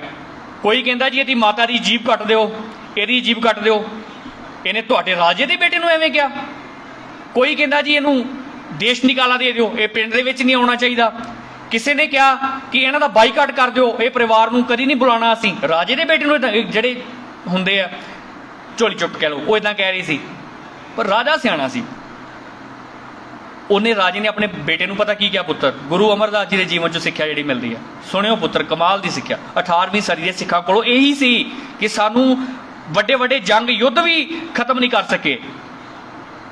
ਉਹਨੇ ਰਾਜੇ ਨੇ ਆਪਣੇ ਬੇਟੇ ਨੂੰ ਕਿਹਾ, ਪੁੱਤਰ ਇੱਕ ਕੰਮ ਕਰ। ਕਹਿੰਦਾ ਜੀ ਪਾਪਾ ਜੀ ਕੀ, ਪਿਤਾ ਜੀ ਕੀ? ਕਹਿੰਦੇ ਜਾਂ ਤੇ ਇਦਾਂ ਕਰ, ਜੋ ਇਹਨੇ ਤੈਨੂੰ ਕਿਹਾ ਉਹ ਤੂੰ ਇਹਨੂੰ ਕਹਿ ਦੇ ਤੇ ਬਰਾਬਰ ਹੋ ਜਾਏਗਾ ਕੰਮ। ਪੁੱਤਰ ਸੁਣਿਓ ਧਿਆਨ ਨਾਲ, ਬੜੀ ਕਮਾਲ ਦੀ ਗੱਲ ਹੈ। ਪੁੱਤਰ ਜੋ ਇਹਨੇ ਤੈਨੂੰ ਕਿਹਾ ਤੂੰ ਇਹਨੂੰ ਕਹਿ ਦੇ, ਕੰਮ ਬਰਾਬਰ ਹੋ ਗਿਆ ਨਾ, ਕੰਮ ਬਰਾਬਰ। ਪਰ ਰਾਜਾ ਕਹਿੰਦਾ ਦੂਸਰੀ ਆਪਸ਼ਨ ਹੋਰ ਹੈਗੀ ਹੈ। ਅਹਿਲਕਾਰ ਸੋਚ ਰਹੇ ਸਨ ਕਿ ਦੂਸਰੀ ਆਪਸ਼ਨ ਇਹ ਹੈ ਵੀ ਬੱਚੇ ਨੂੰ ਜੀਭ ਕੱਟ ਦਿਓ, ਜਾਂ ਇਹ ਰਾਜਾ ਕਹੇਗਾ ਕਿ ਇਹਨਾਂ ਨੂੰ ਪਿੰਡੋਂ ਬਾਹਰ ਕੱਢ ਦਿਓ। ਪਰ ਉਹ ਰਾਜਾ ਜਾਣਦਾ ਸੀ ਕਿ ਦੂਸਰੀ ਆਪਸ਼ਨ ਕੀ ਸੀ। ਉਹ ਕਹਿੰਦੇ ਜੀ ਦੂਸਰੀ ਆਪਸ਼ਨ ਇਹ ਹੈ ਕਿ ਪੁੱਤਰ ਇੱਕ ਤੇ ਇਹ ਹੈ ਕਿ ਤੂੰ ਇਹਨੂੰ ਗਾਲ ਕੱਢ ਦੇਗਾ ਤੇ ਤੂੰ ਇਹਦੇ ਬਰਾਬਰ। ਕਹਿੰਦੇ ਦੂਸਰੀ ਆਪਸ਼ਨ ਇਹ ਹੈ ਕਿ ਤੂੰ ਇਹਨੂੰ ਮਾਫ ਕਰ ਦੇ ਤੇ ਇਹਦੇ ਤੋਂ ਵੱਡਾ ਹੋ ਜਾ। ਆਹ, ਮਾਫ ਕਰਨ ਵਾਲਾ ਵੱਡਾ ਹੁੰਦਾ ਹੈ, ਖਿਮਾ ਦੇਣ ਵਾਲਾ ਵੱਡਾ ਹੁੰਦਾ ਹੈ। ਉਹ ਕਹਿੰਦੇ ਜਾਂ ਇਹਨੂੰ ਮਾਫ ਕਰ ਦੇ ਤੇ ਇਹਦੇ ਤੋਂ ਵੱਡਾ ਹੋ ਜਾ। ਦੇਖੋ ਕਿੰਨੀ ਕਮਾਲ ਦੀ ਗੱਲ ਹੈ ਪੁੱਤਰ ਜੀ, ਹੈ ਨਾ। ਔਰ ਗੁਰੂ ਅਮਰਦਾਸ ਜੀ ਮਹਾਰਾਜ ਤੋਂ ਹੋਰ ਸਿੱਖਿਆਵਾਂ ਕਿ ਉਹਨਾਂ ਨੇ ਵਹਿਮ ਭਰਮ ਬੜੇ ਖਤਮ ਕੀਤੇ ਨਾ ਪੁੱਤਰ। ਵਹਿਮ ਭਰਮਾਂ ਦੇ ਵਿੱਚ ਜਿਵੇਂ ਅੱਜ ਦੇ ਵਿੱਚ ਸਾਡਾ ਸਮਾਜ ਬਹੁਤ ਜ਼ਿਆਦਾ ਪਿਆ ਹੋਇਆ, ਉਹ ਗੁਰੂ ਸਾਹਿਬ ਨੇ ਖਤਮ ਕੀਤੇ ਸੀ। ਅੱਜ ਕੱਲ੍ਹ ਅਸੀਂ ਵੇਖਦੇ ਹਾਂ ਜਦੋਂ ਨਵਾਂ ਘਰ ਬਣਾਇਆ ਜਾਂਦਾ ਹੈ, ਕਸ਼ਮੀਰ ਦੇ ਵਿੱਚ ਤੇ ਮੈਨੂੰ ਪਤਾ ਨਹੀਂ, ਪੰਜਾਬ ਦੇ ਵਿੱਚ ਨਾ ਉੱਥੇ ਇੱਕ ਨਜ਼ਰ ਪੱਟੂ ਟੰਗਦੇ ਆ। ਪਤਾ ਤੁਹਾਨੂੰ ਨਜ਼ਰ ਪੱਟੂ ਦਾ ਪਤਾ ਬੇਟਾ? ਇੱਥੇ ਵੀ ਟੰਗਦੇ ਕਿ ਨਹੀਂ ਟੰਗਦੇ? ਨਹੀਂ ਟੰਗਦੇ, ਖਤਮ ਹੋ ਗਿਆ, ਆ ਗਿਆ, ਸ਼ੁਰੂ ਕਰ ਦਿੱਤਾ। ਅੱਛਾ, ਜਾਂ ਨਜ਼ਰ ਪੱਟੂ ਟੰਗਦੇ ਤੇ ਜਾਂ ਫਿਰ ਕੋਈ ਟੁੱਟਾ ਜਿਹਾ ਚੱਪਲ ਲੱਭਦੇ ਆ ਉਹਨੂੰ ਟੰਗ ਦਿੰਦੇ ਆ ਉੱਥੇ। ਉਹ ਮਤਲਬ ਇਹ ਵਹਿਮਾਂ ਭਰਮਾਂ ਦੇ ਵਿੱਚੋਂ ਚੀਜ਼ ਆਉਂਦੀ ਹੈ। ਮੈਂ ਇੱਕ ਵਾਰ ਪਟਿਆਲੇ ਗਿਆ ਬੇਟਾ, ਤੇ ਪਟਿਆਲਾ ਦੇ ਵਿੱਚ ਨਾ ਉਹਨਾਂ ਨੇ ਕਿਸੇ ਨੇ ਆਪਣੇ ਘਰ ਦਾ ਉਦਘਾਟਨ ਕਰਨਾ ਸੀ, ਤੇ ਮੈਨੂੰ ਕਹਿੰਦੇ ਗਿਆਨੀ ਜੀ ਤੁਸੀਂ ਕਥਾ ਕਰਨ ਦੇ ਲਈ ਆਉਣਾ। ਤੇ ਮੈਂ ਚਲਾ ਗਿਆ, ਸੁਖਮਨੀ ਸਾਹਿਬ ਦਾ ਪਾਠ ਹੋਇਆ, ਭਾਈ ਸਾਹਿਬ ਜੀ ਨੇ ਅਰਦਾਸ ਕੀਤੀ। ਅਰਦਾਸ ਇਹ ਕੀਤੀ ਕਿ ਮਹਾਰਾਜ ਜੀ ਤੁਸੀਂ ਇਸ ਪਰਿਵਾਰ ਦੇ ਵਿੱਚ ਆਏ ਹੋ, ਆਪਣੇ ਪਵਿੱਤਰ ਕਰ ਕਮਲ ਇਸ ਪਰਿਵਾਰ ਦੇ ਵਿੱਚ ਪਰਸੇ ਨੇ, ਇਹ ਪਰਿਵਾਰ ਨੂੰ ਆਦੀਆਂ ਵਿਆਦੀਆਂ ਤੋਂ ਬਚਾਇਓ, ਪਰਿਵਾਰ ਦੀ ਚੜ੍ਹਦੀ ਕਲਾ ਕਰਿਓ, ਆਪਣਾ ਮਿਹਰ ਭਰਾ ਹੱਥ ਰੱਖਿਓ। ਅਰਦਾਸ ਕੀਤੀ, ਹੁਕਮਨਾਮਾ ਲਿਆ ਤੇ ਮਹਾਰਾਜ ਜੀ ਚੱਲੇ ਫਿਰ ਆਪਣੇ ਦਰਬਾਰ 'ਚ। ਇਹ ਗੁਰਦੁਆਰਾ ਦੁੱਖ ਨਿਵਾਰਨ ਸਾਹਿਬ ਲਾਗੇ ਦੀ ਘਟਨਾ ਹੈ। ਮੈਂ ਜਦੋਂ ਬਾਹਰ ਨਿਕਲਿਆ, ਮੇਰਾ ਜਾਣਕਾਰ ਸੀ ਉਹ, ਮੈਂ ਦੇਖਿਆ ਉਹਦੇ ਘਰ ਦੇ ਉੱਪਰ ਉਹ ਹੀ ਟੰਗਿਆ ਹੋਇਆ ਸੀ। ਮੈਂ ਕਿਹਾ ਯਾਰ ਤੈਨੂੰ ਗੁਰੂ ਤੇ ਨਹੀਂ ਯਕੀਨ? ਮੈਂ ਕਹਿੰਦਾ ਜੀ ਕੀ ਹੋਇਆ ਗਿਆਨੀ ਜੀ? ਮੈਂ ਕਿਹਾ ਯਾਰ ਗੁਰੂ ਸਾਹਿਬ ਸਾਡੇ ਘਰੇ ਆਏ, ਅਸੀਂ ਗੁਰੂ ਸਾਹਿਬ ਦੇ ਅੱਗੇ ਅਰਦਾਸ ਕੀਤੀ ਹੈ ਕਿ ਮਹਾਰਾਜ ਤੁਸੀਂ ਮਿਹਰਾਂ ਕਰਿਓ, ਤੁਸੀਂ ਬਖਸ਼ਿਸ਼ਾਂ ਕਰਿਓ, ਤੁਸੀਂ ਫੇਰ ਇਹ ਕੰਮ ਕੀਤਾ ਹੋਇਆ। ਮੈਂ ਕਿਹਾ ਬਹੁਤ ਗਲਤ ਗੱਲ ਹੈ। ਉਹਨੂੰ ਸਮਝਾਇਆ, ਮੰਨ ਗਿਆ, ਉਹਨੇ ਲਾ ਲਿਆ। ਫਿਰ ਮੈਨੂੰ ਉੱਥੇ ਨਾਲ ਜਿਹੜਾ ਮੇਰੇ ਗਿਆ ਸੀ ਕਹਿੰਦਾ ਗਿਆਨੀ ਜੀ ਵੈਸੇ ਇਹ ਲਾਉਂਦੇ ਕਿਉਂ ਹੈ, ਪਤਾ ਤੇ ਲੱਗੇ ਵੀ ਇਹਦੇ ਪਿੱਛੇ ਲੌਜਿਕ ਹੈ, ਕੋਈ ਤਰਕ ਹੈ ਜਾਂ ਇੱਦਾਂ ਹੀ ਲਗਾ ਦਿੰਦੇ ਆ? ਮੈਂ ਕਿਹਾ ਲੌਜਿਕ ਦਾ ਤੇ ਮੈਨੂੰ ਨਹੀਂ ਪਤਾ, ਮੈਨੂੰ ਐਵੇਂ ਲੱਗਦਾ ਵੀ ਉਹ ਤਾਂ ਲਗਾਇਆ ਹੁੰਦਾ, ਉਹਦੀ ਜੀਭ ਬਾਹਰ ਹੁੰਦੀ ਐ ਐਵੇਂ ਕਰਕੇ ਕਿ ਭਾਊ ਘਰ ਬਣਾਉਂਦਿਆਂ ਸਾਡੀ ਤੇ ਜੀਭ ਆ ਗਈ ਬਾਹਰ, ਤੂੰ ਆਪਣਾ ਉਹ ਧਿਆਨ ਰੱਖੀ। ਮਤਲਬ ਤਾਂ ਲਗਾਇਆ ਹੁੰਦਾ ਉਹ ਕਿ ਯਾਰ ਸਾਡੀ ਤੇ ਜੀਭ ਬਾਹਰ ਆ ਗਈ, ਇੰਨਾ ਮਹਿੰਗਾ ਸਮਾਨ, ਤੇ ਤਾਂ ਕਰਕੇ ਉੱਥੇ ਟੰਗਿਆ ਹੁੰਦਾ। ਮੈਂ ਵੈਸੇ ਉਹਨੂੰ ਮਜ਼ਾਕ ਨਾਲ ਇਹ ਗੱਲ ਕੀਤੀ। ਤੇ ਅਸਲ 'ਚ ਇਹ ਕਹਿੰਦੇ ਆ ਕਿ ਨਜ਼ਰ ਬੇਟਾ ਵੇਖੋ ਪੁੱਤਰ, ਨਜ਼ਰ ਘਰ ਨੂੰ ਉਦੋਂ ਲੱਗ ਜਾਂਦੀ ਹੈ ਜਿੱਦਣ ਘਰ 'ਚੋਂ ਗੁਰਮਤ ਫੁਰ ਹੋ ਜਾਂਦੀ, ਬਸ ਇਹ ਤੋਂ ਵੱਡੀ ਹੋਰ ਕੋਈ ਨਜ਼ਰ ਨਹੀਂ ਦੁਨੀਆ 'ਚ। ਤੁਸੀਂ ਦੁੱਖਾਂ ਦੇ ਵਿੱਚੋਂ ਗੁਰਮਤ ਤੁਹਾਡੇ ਕੋਲ ਹੈ, ਤੁਸੀਂ ਚੜ੍ਹਦੀ ਕਲਾ 'ਚੋਂ ਤੁਸੀਂ ਸਭ ਕੁਝ ਪਾ ਰਹੇ ਹੋ, ਹੰਢਾ ਰਹੇ ਹੋ, ਸੈਲੂਟ ਵੱਜ ਰਹੇ ਨੇ, ਗੁਰਮਤ ਨਹੀਂ, ਗੁਰੂ ਦੀ ਮਤ ਨਹੀਂ, ਮਤਲਬ ਉਹ ਘਰ ਨੂੰ ਨਜ਼ਰ ਲੱਗੀ ਹੋਈ ਆ, ਹੋਰ ਨਜ਼ਰ ਕੋਈ ਨਹੀਂ ਹੁੰਦੀ। ਵਹਿਮਾਂ ਭਰਮਾਂ ਦੀ ਗੱਲ ਕਰ ਰਹੇ ਹਾਂ। ਇਸ ਤੋਂ ਅੱਗੇ ਹੋਰ ਛੋਟੀ ਜਿਹੀ ਗੱਲ ਦੱਸਦਾ। ਮੈਂ ਨਾ ਵੇਰਕੇ ਗੁਰਦੁਆਰਾ ਸਾਹਿਬ ਹੈ, ਗੁਰਦੁਆਰਾ ਨਾਨਕਸਰ, ਤੁਸੀਂ ਸ਼ਾਇਦ ਦਰਸ਼ਨ ਕੀਤੇ ਹੋਣ, ਗੁਰੂ ਨਾਨਕ ਸਾਹਿਬ ਉੱਥੇ ਗਏ ਨੇ, ਤੇ ਸਾਹਿਬਜ਼ਾਦਿਆਂ ਦਾ ਸ਼ਹੀਦੀ ਦਿਹਾੜਾ, ਤੇ ਮੈਂ ਕਥਾ ਕਰਕੇ ਉੱਥੋਂ ਵੀ ਨਿਕਲਿਆ। ਤੇ ਐਡਾ ਇੱਕ ਛੋਟਾ ਜਿਹਾ ਬੱਚਾ ਸੀ, ਉਹਦੇ ਗਲੇ ਦੇ ਵਿੱਚ ਨਾ ਤਵੀਤ ਪਾਇਆ ਹੋਇਆ ਸੀ, ਤਾਵੀਜ਼ ਕਹਿੰਦੇ ਆ ਤੁਹਾਡੇ ਇੱਧਰ ਸ਼ਾਇਦ, ਤਵੀਤ ਪਾਇਆ। ਤੇ ਮੇਰੇ ਮਨ 'ਚ ਆਇਆ ਕਿ ਭੈਣ ਜੀ ਨੂੰ ਪੁੱਛਾਂ ਕਿ ਬੜੀ ਸੋਹਣੀ ਇਹਨੇ ਦਸਤਾਰ ਬੰਨੀ ਹੈ, ਲੇਕਿਨ ਇਹਨੇ ਤਵੀਤ ਕਿਉਂ ਪਾਇਆ ਹੋਇਆ? ਮੈਂ ਪੁੱਛਿਆ ਜੀ, ਮੈਂ ਕਿਹਾ ਭੈਣ ਜੀ ਆਹ ਕਿਉਂ ਕੀਤਾ, ਆਹ ਕੀ ਕੀਤਾ ਤੁਸੀਂ, ਤਵੀਤ ਪਾਇਆ ਇਹਦੇ ਗਲ 'ਚ? ਕਹਿੰਦੇ ਜੀ ਨਹੀਂ ਬਾਬਾ ਜੀ, ਇਹ ਉਹ ਵਾਲਾ ਨਹੀਂ ਜਿਹੜਾ ਤੁਸੀਂ ਸਮਝ ਰਹੇ ਹੋ, ਇਹ ਸਾਡੇ ਵਾਲਾ। ਮੈਂ ਹੈਰਾਨ ਹੋ ਗਿਆ ਵੀ ਸਾਡੇ ਵਾਲਾ ਵੀ ਕੋਈ ਤਵੀਤ ਆ ਗਿਆ, ਮਤਲਬ ਉਹਦੇ ਕਹਿਣ ਦਾ ਮਤਲਬ ਸੀ ਇਹ ਸਿੱਖਾਂ ਵਾਲਾ ਤਵੀਤ ਹੈ। ਮੈਂ ਬੜਾ ਹੈਰਾਨ, ਮੈਂ ਕਿਹਾ ਪਹਿਲਾਂ ਸੁਣਿਆ ਸੀ ਇਹ ਬਾਹਮਣਾਂ ਵਾਲਾ, ਇਹ ਮੁਸਲਮਾਨਾਂ ਵਾਲਾ, ਮੈਂ ਸਿੱਖਾਂ ਵਾਲਾ ਤਵੀਤ ਕੌਣ ਦਾ ਆ ਗਿਆ? ਮੈਂ ਮਾਤਾ ਜੀ ਭੈਣ ਜੀ ਮਤਲਬ ਕੀ ਹੈ ਵੀ ਇਹ ਸਾਡੇ ਵਾਲਾ? ਉਹ ਕਹਿੰਦੇ ਅਸੀਂ ਗਏ ਸੀ ਬਾਬਾ ਬੁੱਢਾ ਸਾਹਿਬ ਰਮਦਾਸ, ਉੱਥੇ ਜਿਹੜੇ ਬਾਬਾ ਸੀ ਜੀ ਨਾ, ਉਹਨਾਂ ਨੇ ਇੱਕ ਸ਼ਬਦ ਦਿੱਤਾ, ਤੇ ਮੈਂ ਬਾਬਾ ਜੀ ਨੂੰ ਕਿਹਾ ਬਾਬਾ ਜੀ ਨਾ ਤੇ ਇਹ ਪੜ੍ਹਦਾ ਤੇ ਨਾ ਇਹ ਕੋਈ ਚੱਜ ਦਾ ਕੰਮ ਕਰਦੇ, ਇਹਨੂੰ ਗੁੱਸਾ ਬੜਾ ਆਉਂਦਾ। है ना। ਤੇ ਤਾਂ ਬਾਬਾ ਜੀ ਕਹਿੰਦੇ ਸੀ ਕਿ ਆਹ ਜਿਹੜਾ ਸ਼ਬਦ ਹੈ ਨਾ ਇਹਨੂੰ ਤਵੀਤ ਦੇ ਵਿੱਚ ਪਾ ਲਓ, ਬਾਣੀ ਦਾ ਕੋਈ ਸ਼ਬਦ ਸੀ, ਇਹਨੂੰ ਤਵੀਤ 'ਚ ਪਾ ਲਓ ਤੇ ਇਹਨੂੰ ਗਲੇ 'ਚ ਪਾ ਲਓ ਤੇ ਇਹ ਠੀਕ ਹੋ ਜਾਏਗਾ। ਮੈਂ ਕਿਹਾ ਬਾਬਾ ਪਤਾ ਨਹੀਂ ਤੁਹਾਨੂੰ ਕਿਹੋ ਜਿਹਾ ਟੱਕਰਿਆ। ਤੇ ਮੈਂ ਕਿਹਾ ਸਵੇਰੇ ਫਿਰ ਇੱਕ ਕੰਮ ਕਰਿਓ ਭੈਣ ਜੀ, ਮੈਂ ਕਿਹਾ ਤੁਹਾਡਾ ਤਵੀਤ ਤੁਹਾਨੂੰ ਮੁਬਾਰਕ, ਮੈਂ ਮੰਨ ਲਿਆ ਇਹ ਸਾਡੇ ਵਾਲਾ ਮੰਨ ਲਿਆ ਮੈਂ। ਕਹਿੰਦੇ ਫਿਰ ਮੈਂ ਕਿਹਾ ਇੱਕ ਕੰਮ ਕਰੋਗੇ ਮੇਰੇ ਕਹਿਣ ਤੇ? ਕਹਿੰਦੇ ਕੀ?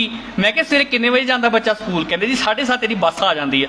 ਮੈਂ ਕਿਹਾ ਇੱਦਾਂ ਕਰਿਓ, ਜਿਹੜੀ ਇਹਦੀ ਮੈਥ ਦੀ ਜਾਂ ਸਾਇੰਸ ਦੀ ਕਿਤਾਬ ਹੈ ਨਾ ਉਹਦੇ ਵਿੱਚ ਸੂਏ ਨਾਲ ਰੱਸੀ ਪਾ ਕੇ ਉਹ ਵੀ ਇਹਦੇ ਗਲ 'ਚ ਹੀ ਪਾ ਦਿਓ। ਹਾਂ ਗਿਆਨੀ ਜੀ ਇੱਦਾਂ ਥੋੜ੍ਹੀ ਹੁੰਦਾ। ਤੇ ਮੈਂ ਕਿਹਾ ਫਿਰ ਇੱਦਾਂ ਵੀ ਨਹੀਂ ਹੁੰਦਾ ਜਿੱਦਾਂ ਤੁਸੀਂ ਕੀਤਾ। ਮੈਂ ਕਿਹਾ ਇਹਦਾ ਮਤਲਬ ਜਿਹੜਾ ਸ਼ਬਦ ਅਸੀਂ ਪੜ੍ਹਨਾ ਹੈ ਤੇ ਵਿਚਾਰਨਾ ਉਹ ਤੁਸੀਂ ਗਲੇ 'ਚ ਪਾਇਆ। ਤੇ ਮੈਂ ਕਿਹਾ ਸਾਇੰਸ ਦੀ ਤੇ ਮੈਥ ਦੀ ਕਿਤਾਬ ਵੀ ਗਲੇ 'ਚ ਹੀ ਪਾ ਦਿਓ, ਆਪੇ ਆ ਜਾਊਗੀ ਸਾਇੰਸ, ਆਪੇ ਆ ਜਾਊਗਾ ਮੈਥ, ਆਪੇ ਸਵਾਲ ਨਿਕਲ ਜਾਣਗੇ। ਨਹੀਂ ਨਹੀਂ ਗਿਆਨੀ ਜੀ ਇੱਦਾਂ ਨਹੀਂ ਹੁੰਦਾ। ਤੇ ਮੈਂ ਕਿਹਾ ਫਿਰ ਇੱਦਾਂ ਵੀ ਨਹੀਂ ਜੀ ਹੁੰਦਾ। ਫਿਰ ਉਹਨਾਂ ਨੂੰ ਸਮਝ ਲੱਗੀ, ਉਹਨਾਂ ਨੇ ਉਹ ਤੋਂ ਹਟਾਇਆ। ਫਿਰ ਮੈਂ ਉਹਨਾਂ ਨੂੰ ਇੱਕ ਹੋਰ ਗੱਲ ਕੀਤੀ, ਮੈਂ ਕਿਹਾ ਕਿਸੇ ਨੂੰ ਖਾਂਸੀ ਲੱਗੀ ਹੋਏ ਤੇ ਬੰਦਾ ਖਾਂਸੀ ਦੀ ਜਿਹੜੀ ਸ਼ੀਸ਼ੀ ਹੈ ਨਾ ਸ਼ੀਸ਼ੀ ਹੈ ਉਹਨੂੰ ਗਲ ਦੇ ਵਿੱਚ ਪਾ ਕੇ ਉਹ ਤੁਰਿਆ ਫਿਰੇ ਗਲੀਆਂ 'ਚ ਤੇ ਕੋਈ ਪੁੱਛੇ ਭਾਈ ਸਾਹਿਬ ਇਹ ਕੀ? ਉਹ ਕਹਿੰਦੀ ਮੈਨੂੰ ਖੰਘ ਲੱਗੀ ਹੈ ਮੈਂ ਤਾਂ ਗਲ 'ਚ ਪਾਈ ਆ। ਉਹਨੇ ਕਹਿਣਾ ਭਰਾ ਇਹਨੂੰ ਪੀ, ਇਹਨੂੰ ਪੀਏਗਾ ਤੇਰੇ ਅੰਦਰ ਜਾਊਗੀ, ਤੇਰੀ ਖੰਘ ਹਟੂਗੀ, ਤੇਰਾ ਬੁਖਾਰ ਰਤੂਗਾ। ਇੱਦਾਂ ਕਹੂਗਾ ਨਾ, ਨਹੀਂ ਤਾਂ ਲੋਕ ਕਹਿਣਗੇ ਸ਼ਦਾਈ ਹੈ। ਤੇ ਮੈਂ ਕਿਹਾ ਭੈਣ ਜੀ ਇੱਦਾਂ ਹੀ ਸ਼ਬਦ ਪੜ੍ਹਨਾ ਹੈ, ਇਹ ਵਹਿਮ ਭਰਮ ਨੇ, ਗੁਰੂ ਸਾਹਿਬ ਨੇ ਸਾਨੂੰ ਇਹ ਤੋਂ ਹਟਾਇਆ, ਇਹਨੂੰ ਆਪਾਂ ਦੂਰ ਕਰੀਏ। ਸੋ ਗੁਰੂ ਅਮਰਦਾਸ ਜੀ ਮਹਾਰਾਜ ਦੇ ਜੀਵਨ 'ਚੋਂ ਇਸਤਰੀ ਦੇ ਲਈ ਉਹਨਾਂ ਬਹੁਤ ਕੁਝ ਕੀਤਾ। ਮੈਂ ਇਹ ਲੰਬਾ ਵਿਸ਼ਾ ਮੈਂ ਆਪਣੇ ਸਮੇਂ ਵਿੱਚ ਰਵਾਂ। ਗੁਰੂ ਰਾਮਦਾਸ ਮਹਾਰਾਜ ਦਾ ਟਾਈਮ ਆਉਂਦਾ ਆਪਣੇ ਗੁਰੂ ਘਰਾਂ ਦੇ ਨਾਲ ਕਿਵੇਂ ਜੁੜੇ ਰਹਿਣਾ ਹੈ, ਆਪਣੇ ਪ੍ਰਚਾਰ ਸਥਾਪਿਤ ਕਿਵੇਂ ਕਰਨੇ ਕੇਂਦਰ, ਇਹ ਗੁਰੂ ਰਾਮਦਾਸ ਜੀ ਮਹਾਰਾਜ ਦੇ ਜੀਵਨ 'ਚੋਂ ਸਾਨੂੰ ਮਿਲਦੀ ਹੈ ਸੇਧ। ਸਮਾਂ ਆਉਂਦਾ ਹੈ ਗੁਰੂ ਅਰਜਨ ਦੇਵ ਮਹਾਰਾਜ ਦਾ, ਸ਼ਾਂਤੀ ਦੇ ਵਿੱਚ ਰਹਿੰਦੇ ਨੇ, ਉਹਨਾਂ ਦੇ ਨਾਲ ਕੀ ਨਹੀਂ ਹੋਇਆ। ਤੁਹਾਨੂੰ ਪਤਾ ਪੁੱਤਰ, ਇੱਕ ਵਿਦਵਾਨ ਕਹਿੰਦਾ ਕਿ ਸਭ ਤੋਂ ਵੱਧ ਦੁੱਖ ਇਨਸਾਨ ਨੂੰ ਕਦੋਂ ਲੱਗਦਾ ਹੈ? ਜਦੋਂ ਉਹਦੇ ਖਿਲਾਫ ਹੁੰਦੇ ਆ। ਉਹ ਕਹਿੰਦਾ ਇਹ ਤੋਂ ਵੱਡਾ ਦੁਨੀਆ 'ਚ ਕੋਈ ਦੁੱਖ ਨਹੀਂ ਹੈਗਾ, ਕੋਈ ਨਹੀਂ ਹੈਗਾ, ਸੱਚਮੁੱਚ ਕੋਈ ਨਹੀਂ ਬੇਟਾ। ਜਦੋਂ ਤੁਹਾਡੇ ਖਿਲਾਫ ਹੁੰਦੇ ਆ ਉਹ ਸਹਿਣਾ ਬੜਾ ਮੁਸ਼ਕਿਲ ਹੋ ਜਾਂਦਾ। ਉਹ ਭਾਵੇਂ ਪਰਿਵਾਰ ਹੋਵੇ, ਭਾਵੇਂ ਸਕੇ ਸੰਬੰਧੀ ਹੋਣ, ਭਾਵੇਂ ਉਹ ਕੋਈ ਦੋਸਤ ਹੋਵੇ ਤੁਹਾਡਾ। ਗੁਰੂ ਅਰਜਨ ਸਾਹਿਬ ਨੂੰ ਇਹ ਹੰਡਾਉਣਾ ਪਿਆ।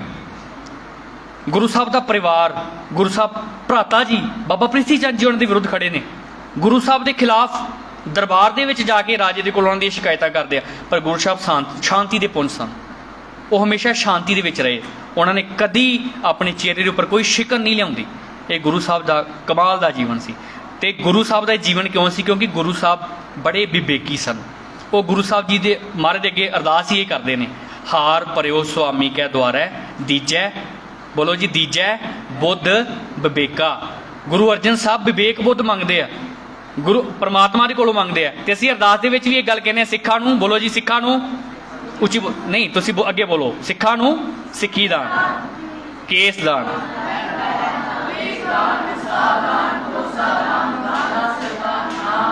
ਇਹਦੇ ਵਿੱਚ ਇੱਕ ਗੱਲ ਆਉਂਦੀ ਹੈ ਵਿਵੇਕ ਦਾਨ। ਵਿਵੇਕ ਦਾਨ ਦਾ ਮਤਲਬ ਕੀ ਹੈ? ਸਹੀ ਤੇ ਗਲਤ ਦਾ ਫੈਸਲਾ ਕਰਨ ਦੀ ਤਾਕਤ ਜਿਹਦੇ ਕੋਲੋਂ ਇਹ ਹੁੰਦੀ ਹੈ ਪੁੱਤਰ ਜੀ, ਉਹ ਤੇ ਨਹੀਂ ਮੰਨਦਾ ਦੁਨੀਆ ਨੂੰ। ਮੰਨਦਾ ਮਤਲਬ ਕਹਿੰਦਾ ਕਿ ਪ੍ਰਭਾਵ ਹੇਠ ਨਹੀਂ ਆਉਂਦਾ ਕਿਸੇ ਦੇ, ਉਹਦੇ ਆਪਣੇ ਬਾਦਸ਼ਾਹ ਵਾਂਗੂ ਰਾਹ ਹੁੰਦੇ ਆ। ਉਹ ਸਮਝਦਾ ਕਿ ਆ ਮੇਰੇ ਭਲੇ ਵਾਸਤੇ ਗੱਲ ਤੇ ਆ ਮੇਰੀ ਗਲਤ ਹੈ। ਉਹਨੂੰ ਪਤਾ ਲੱਗਦਾ ਕਿ ਆ ਮੇਰੇ ਮਾਤਾ ਜੀ ਮੈਨੂੰ ਜਿਹੜੀ ਗੱਲ ਕਹਿ ਰਹੇ ਆ ਮੈਂ ਇੱਥੇ ਗੁੱਸੇ ਨਹੀਂ ਹੋਣਾ, ਇਹ ਮੇਰੇ ਭਲੇ ਵਾਸਤੇ ਹੈ। ਉਹਨੂੰ ਇਹ ਪਤਾ ਲੱਗਦਾ ਕਿ ਆ ਜਿਹੜਾ ਮੇਰਾ ਦੋਸਤ ਹੈ ਕੋਈ, ਇਹ ਮੈਨੂੰ ਕਹਿ ਰਿਹਾ ਕਿ ਯਾਰ ਥੋੜੀ ਜਿਹੀ ਤੇ ਡਰਿੰਕ ਕਰ ਲੈ ਮੇਰੇ ਕਹਿਣ ਤੇ, ਮੈਂ ਤੇਰਾ ਦੋਸਤ ਹੈ, ਥੋੜਾ ਜਿਹਾ ਤੇ ਧੂਮਰਪਾਨ ਕਰ ਲੈ, ਸਮੋਕਿੰਗ ਕਰ ਲੈ ਯਾਰ, ਥੋੜਾ ਜਿਹਾ ਤੇ ਚਿੱਟੇ ਦਾ ਸੇਵਨ ਕਰਕੇ ਵੇਖ। ਉਹਨੂੰ ਪਤਾ ਲੱਗਦਾ ਸਹੀ ਕੀ ਹੈ ਗਲਤ ਕੀ ਹੈ, ਉਹਦੀ ਗੱਲਾਂ ਦੇ ਵਿੱਚ ਉਹ ਨਹੀਂ ਆਉਂਦਾ। ਜਿਹੜਾ ਵਿਵੇਕੀ ਨਹੀਂ ਆਉਂਦਾ ਉਹਨੂੰ ਲੱਗਦਾ ਯਾਰ ਮੇਰਾ ਦੋਸਤ ਹੈ, ਮੇਰੇ ਨਾਲ ਗੱਲ ਥੋੜੀ ਕਰੂਗਾ, ਪਰ ਉਹਨੂੰ ਸਮਝ ਲੱਗਦੀ ਹੈ। ਵਿਵੇਕ ਦਾਨ ਇਹ ਹੁੰਦਾ। ਭਾਈ ਸਾਹਿਬ ਭਾਈ ਗੁਰਦਾਸ ਜੀ ਜਿਹੜੇ ਹਰ ਸਮੇਂ ਦਰਸ਼ਨ ਕਰਿਆ ਕਰਦੇ ਸਨ ਗੁਰੂ ਅਰਜਨ ਸਾਹਿਬ ਦੇ, ਉਹਨਾਂ ਨੇ ਨਾ ਇੱਕ ਬੜਾ ਕਮਾਲ ਦੀ ਪੌੜੀ ਉਚਾਰਨ ਕੀਤੀ ਹੈ, ਇਹ ਵੀ ਵਿਵੇਕ ਦਾਨ ਤੇ ਹੈ। ਪੌੜੀ ਦੇ ਵਿੱਚ ਬੜੀ ਸੋਹਣੀ ਉਦਾਹਰਨ ਦਿੱਤੀ। ਵਿਵੇਕੀ ਕਦੀ ਵੀ ਸੰਸਾਰ ਦੇ ਪਿੱਛੇ ਵੇਖਾ ਵੇਖੀ ਨਹੀਂ ਚੱਲਦਾ ਹੁੰਦਾ ਬੇਟਾ, ਉਹਦੇ ਆਪਣੇ ਰਾਹ ਹੁੰਦੇ ਆ, ਉਹ ਸੋਚ ਵਿਚਾਰ ਰੱਖਦਾ, ਉਹਦਾ ਇੱਕ ਆਪਣਾ ਸਟੈਂਡਰਡ ਹੁੰਦਾ ਵਿਵੇਕੀ ਦਾ। ਵਿਵੇਕੀ ਮਤਲਬ ਸਹੀ ਤੇ ਗਲਤ ਨੂੰ ਸਮਝਣ ਵਾਲਾ। ਭਾਈ ਗੁਰਦਾਸ ਜੀ ਨੇ ਕਿਹਾ ਕਿ ਜਿਹੜਾ ਸਹੀ ਤੇ ਗਲਤ ਦਾ ਮੁਤਾਲਾ ਨਹੀਂ ਕਰ ਸਕਦਾ ਨਾ ਬੇਟਾ, ਜਿਹੜਾ ਵੇਖਾ ਵੇਖੀ ਕਿਸੇ ਮਗਰ ਲੱਗ ਜਾਂਦਾ, ਭਾਈ ਸਾਹਿਬ ਜੀ ਨੇ ਉਹਨੂੰ ਪਸ਼ੂ ਤੱਕ ਕਹਿ ਦਿੱਤਾ, ਉਹਨੂੰ ਮੂਰਖ ਤੱਕ ਕਹਿ ਦਿੱਤਾ ਭਾਈ ਗੁਰਦਾਸ ਜੀ ਨੇ। ਇੱਕ ਪੌੜੀ ਆ ਬੜੀ ਕਮਾਲ ਦੀ, ਭਾਈ ਸਾਹਿਬ ਜੀ ਦੀ ਇੱਕ ਨਾ ਖਾਸੀਅਤ ਹੈ, ਉਹ ਹਾਸ ਰਸ ਦੇ ਵਿੱਚ ਬੜੀ ਗੱਲ ਕਹਿੰਦੇ ਕਈ ਵਾਰੀ, ਇਹ ਵੀ ਹਾਸ ਰਸ ਵਾਲੀ ਪੌੜੀ ਹੈ, ਤੁਸੀਂ ਸ਼ਾਇਦ ਇਹ ਸੁਣੀ ਵੀ ਹੋਏਗੀ। ਭਾਈ ਗੁਰਦਾਸ ਜੀ ਕਹਿੰਦੇ ਨੇ, ਵੈਦ ਚੰਗੇਰੀ ਉਠਣੀ, ਸੁਣਿਆ ਜੀ? ਵੈਦ ਚੰਗੇਰੀ ਉਠਣੀ, ਅੱਗੇ ਲੈ ਸਿਲ ਬੱਟਾ ਕਚੜਾ ਭੰਨਾ। ਬੜੀ ਕਮਾਲ ਦੀ ਹਾਸੇ ਵਾਲੀ ਹੈ ਵੀ ਹਾਸੇ ਹਾਸੇ 'ਚ ਸਿੱਖਿਆ ਦੇ ਜਾਂਦੇ ਭਾਈ ਗੁਰਦਾਸ ਜੀ। ਕਹਿੰਦੇ ਇੱਕ ਵੈਦ ਸੀ ਤੇ ਵੈਦ ਦੇ ਕੋਲੋਂ ਨਾ ਕੋਈ ਇਨਸਾਨ ਆਇਆ ਊਠਣੀ ਲੈ ਕੇ। ਊਠਣੀ ਮਤਲਬ ਊਠ, ਉਹ ਲੈ ਕੇ ਆਇਆ ਤੇ ਵੈਦ ਨੂੰ ਆ ਕੇ ਉਹ ਕਹਿੰਦਾ ਜੀ ਵੈਦ ਸਾਹਿਬ ਮੇਰੀ ਨਾ ਊਠਣੀ ਦੇ ਗਲੇ ਦੇ ਵਿੱਚ ਕੁਝ ਫਸ ਗਿਆ, ਇਹ ਨਾ ਪੱਠੇ ਨਹੀਂ ਖਾ ਰਹੀ, ਇਹ ਚਾਰਾ ਨਹੀਂ ਖਾ ਰਹੀ ਤੇ ਇਹਦੇ ਗਲੇ 'ਚ ਕੋਈ ਫਸ ਗਿਆ, ਕੁਝ ਹੱਲ ਕਰੋ। ਤੇ ਵੈਦ ਦੇ ਲਾਗੇ ਮੇਰੇ ਵਰਗਾ ਉਹਦਾ ਕੰਪਾਊਂਡਰ ਸੀਗਾ, ਇੱਕ ਸਿੱਖਦਾ ਸੀ। ਉਹ ਕਹਿੰਦਾ ਜੀ ਵੇਖ ਰਿਹਾ ਸੀ ਕਿਦਾਂ ਵੈਦ ਠੀਕ ਕਰਦਾ। ਵੈਦ ਨੇ ਕੀ ਕੀਤਾ ਬੇਟਾ, ਊਠਣੀ ਦਾ ਗਲਾ ਇੱਕ ਪੱਥਰ ਦੇ ਉੱਪਰ ਰੱਖਿਆ, ਇੱਕ ਪਾਸੇ ਮੁੱਕੀ ਮਾਰੀ, ਉਹਦਾ ਗਲਾ ਸਾਫ਼ ਹੋ ਗਿਆ ਤੇ ਉਹਦੇ ਅੰਦਰ ਚਲਾ ਗਿਆ ਚਾਰਾ। ਜਿਹੜਾ ਲਾਗੇ ਬੈਠਾ ਸੀ ਨਾ ਮੇਰੇ ਵਰਗਾ ਸਿਖਿਆਰਥੀ ਸੀ, ਉਹ ਕਹਿੰਦਾ ਵੀ ਵੈਦ ਸਾਹਿਬ ਕੋਲੋਂ ਵੇਖ ਕੇ ਮੈਨੂੰ ਵੀ ਜਾਂਚ ਆ ਹੀ ਗਈ ਹੈ, ਜਿੱਦਾਂ ਵੈਦ ਸਾਹਿਬ ਨੇ ਠੀਕ ਕੀਤਾ ਮੈਂ ਵੀ ਕਰ ਹੀ ਦੇਣਾ ਕਰਨਾ। ਉਹ ਰੱਬ ਦੀ ਕਰਨੀ ਇਹੋ ਜਿਹੀ। ਅਗਲੇ ਦਿਨ ਵੈਦ ਸਾਹਿਬ ਕਿਤੇ ਕੰਮ ਗਏ ਸਨ ਬਾਹਰ, ਅਗਲੇ ਦਿਨ ਇੱਕ ਇਨਸਾਨ ਆਉਂਦਾ ਆ ਕੇ ਕਹਿੰਦਾ ਜੀ ਭਾਈ ਸਾਹਿਬ ਵੈਦ ਸਾਹਿਬ ਕਿੱਥੇ ਨੇ? ਉਹ ਕਹਿੰਦਾ ਜੀ ਵੈਦ ਸਾਹਿਬ ਤੇ ਕਿਤੇ ਦੂਰ ਗਏ ਨੇ ਕੰਮ, ਤੁਸੀਂ ਦੱਸੋ ਸੇਵਾ। ਉਹ ਕਹਿੰਦੇ ਜੀ ਇੱਦਾਂ ਸਾਡੇ ਘਰੇ ਕੋਈ ਸਮੱਸਿਆ ਪੈ ਗਈ ਹੈ, ਮਾਤਾ ਜੀ ਨਹੀਂ ਠੀਕ ਤੇ ਅਸੀਂ ਵੈਦ ਸਾਹਿਬ ਨੂੰ ਲੈ ਕੇ ਜਾਣਾ ਸੀ। ਤੇ ਉਹ ਜਿਹੜਾ ਸੇਵਕ ਸੀ ਉਹ ਕਹਿੰਦਾ ਗੱਲ ਕੀ ਹੈ ਮਾਤਾ ਜੀ ਨੂੰ? ਉਹ ਕਹਿੰਦੇ ਨਹੀਂ ਨਹੀਂ ਤੁਹਾਡੇ ਨਾਲ ਕੋਈ ਕੰਮ ਨਹੀਂ, ਵੈਦ ਜੀ ਨੂੰ ਮਿਲਣਾ, ਅਸੀਂ ਵੱਡੇ ਡਾਕਟਰ ਨੂੰ ਮਿਲਣਾ, ਆਪਾਂ ਤੁਸੀਂ ਨਹੀਂ ਕਰ ਸਕੋਗੇ। ਉਹ ਕਹਿੰਦਾ ਮੈਂ ਸਿੱਖਿਆ ਹੋਇਆ, ਮੈਂ ਵੈਦ ਦੇ ਕੋਲੋਂ ਰਹਿਣਾ, ਤੁਸੀਂ ਦੱਸੋ ਸਹੀ ਕੰਮ ਕੀ ਹੈ? ਅੱਗੋਂ ਉਹ ਕਹਿੰਦੇ ਪਰਿਵਾਰ ਵਾਲੇ ਕਹਿੰਦੇ ਜੀ ਸਾਡੀ ਮਾਤਾ ਦੇ ਨਾ ਗਿੱਲੜ ਰੋਗ ਹੋ ਗਿਆ, ਉਹਦਾ ਗਲਾ ਥੋੜਾ ਜਿਹਾ ਫੁੱਲਿਆ ਹੋਇਆ। ਉਹ ਕਹਿੰਦਾ ਜੀ ਮੈਨੂੰ ਜਾਂਚ ਹੈ, ਤੁਸੀਂ ਲੈ ਕੇ ਜਾਓ, ਵੈਦ ਸਾਹਿਬ ਮੇਰੇ ਸਾਹਮਣੇ ਵੱਡੇ ਰੋਗ ਠੀਕ ਕਰਦੇ, ਮੈਂ ਵੀ ਕਰ ਦਿਆਂਗਾ, ਲੈ ਜਾਓ। ਕਹਿੰਦੇ ਜੀ ਉਹਨੂੰ ਲੈ ਗਏ ਨਾਲ। ਵੈਦ ਚੰਗੇਰੀ ਊਠਣੀ, ਲੈ ਸਿਲਬੱਟਾ ਕਚਰਾ ਭੰਨਾ, ਉਹ ਵੀ ਲੈ ਗਏ ਨਾਲ ਜੀ। ਜਾ ਕੇ ਦੇਖਿਆ ਜੀ ਮਾਤਾ ਜੀ ਘਰ ਬੈਠੇ ਆ, ਮਾਤਾ ਜੀ ਦਾ ਗਲਾ ਤੋਂ ਥੋੜਾ ਜਿਹਾ ਫੁੱਲਿਆ ਹੋਇਆ। ਕਹਿੰਦਾ ਲੈ ਵੈਦ ਸਾਹਿਬ ਨੇ ਕੱਲ ਊਠਣੀ ਠੀਕ ਕੀਤੀ, ਮਾਤਾ ਮੈਂ ਹੁਣੇ ਠੀਕ ਕਰ ਦੇਣੀ ਹੈ। ਇਹ ਭਾਈ ਗੁਰਦਾਸ ਜੀ ਦੀ ਰਚਨਾ ਹੈ। ਕੀਤਾ ਕੀ, ਉਹਨੇ ਇੱਕ ਪਾਸੇ ਪੱਥਰ ਰੱਖਿਆ, ਇੱਕ ਪਾਸੇ ਮਾਤਾ ਜੀ ਦਾ ਗਲਾ ਰੱਖਿਆ, ਮੁੱਕਾ ਮਾਰਿਆ, ਮਾਤਾ ਜੀ ਮਰ ਗਏ। ਮਾਤਾ ਮਾਰਤੀ ਉਹਨੇ।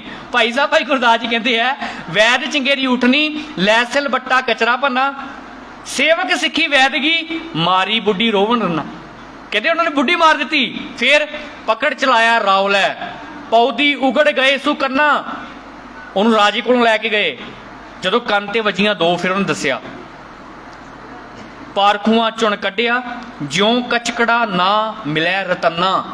ਪਾਰਖੂਆਂ ਨੇ ਸਮਝਿਆ ਕਿ ਇਹ ਸਹੀ ਨਹੀਂ ਹੈ ਇਨਸਾਨ, ਇਹਨੂੰ ਫਿਰ ਉਸ ਤੋਂ ਬਾਅਦ ਉਹ ਕਦੀ ਵੀ ਡਾਕਟਰ ਦੀ ਦੁਕਾਨ ਤੇ ਨਹੀਂ ਬੈਠਾ। ਭਾਈ ਸਾਹਿਬ ਜੀ ਅੱਗੇ ਕੀ ਕਹਿ ਰਹੇ ਆ, ਮੂਰਖ, ਜਿਹੜੀ ਗੱਲ ਮੈਂ ਕਹਿਣ ਦੀ ਕੋਸ਼ਿਸ਼ ਕਰ ਰਿਹਾ ਬੇਟਾ, ਮੂਰਖ ਅਕਲੀ ਬਾਹਰਾ, ਵਾਂਸੋਂ ਮੂਲ ਨਾ ਹੋਵੀ ਗੰਨਾ।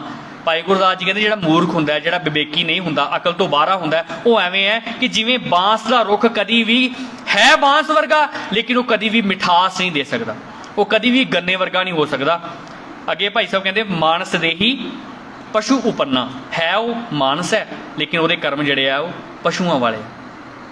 ਠੀਕ ਹੈ ਬੇਟਾ। ਗੁਰੂ ਅਰਜਨ ਪਾਤਸ਼ਾਹ ਜੀ ਦੇ ਜੀਵਨ ਚੋਂ ਵੀ ਅਸੀਂ ਸ਼ਾਂਤ ਕਿਵੇਂ ਰਹਿਣਾ ਹੈ, ਅਸੀਂ ਆਪਣੇ ਅੰਦਰ ਸ਼ਾਂਤੀ ਕਿਵੇਂ ਸਥਾਪਿਤ ਕਰਨੀ ਹੈ, ਅਸੀਂ ਵਿਵੇਕੀ ਕਿਵੇਂ ਹੋਣਾ ਹੈ, ਉਹ ਉਹਨਾਂ ਦੇ ਜੀਵਨ 'ਚੋਂ ਸਾਨੂੰ ਸਿੱਖਿਆ ਮਿਲਦੀ ਹੈ।